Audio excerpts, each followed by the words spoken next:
dashboard is where you begin when you log in each day.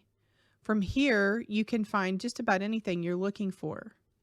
If all students are chosen, you will only see the Course Progress Overview widget.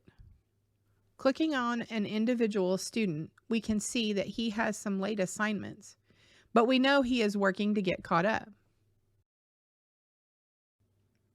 At the top, we find the Dashboard Settings icon, where we can customize this view. I don't really need to see the Course Progress Overview for myself, but I do want to see the Lessons and Assignment widget and another hidden widget. Upcoming and Materials and Resources are not checked. Mark the boxes so they show up on the dashboard. From here, we can move this widget to the top.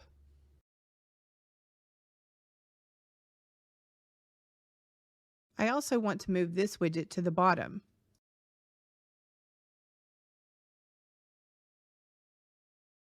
Now we changed how the dashboard looks for Jonathan. In the Materials widget, we can see that Jonathan has a lab today. This lesson resource is a link, and when you click it, it will bring up a handout that you can print. We can also click Next to view the next day's list. You can also use the print icon to print this list. We changed the list to print for 1 month and include all courses. Each day is on a separate sheet.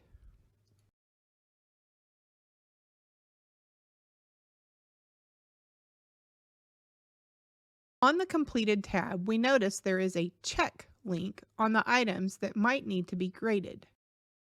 In the top of this box, W is for week, Y is yesterday, and T is for today. You can also filter this list to include only certain items like quizzes. But he didn't take any for this day, so the system tells you that.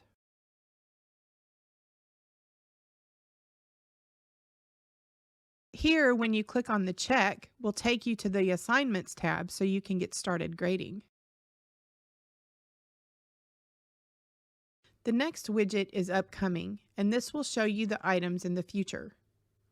This is for tomorrow. You can click This Week's tab, or you can choose a custom range. You can add any of these items to filter the view to only show certain ones.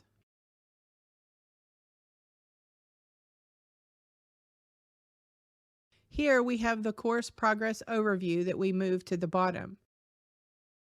And now we have a fully customized dashboard.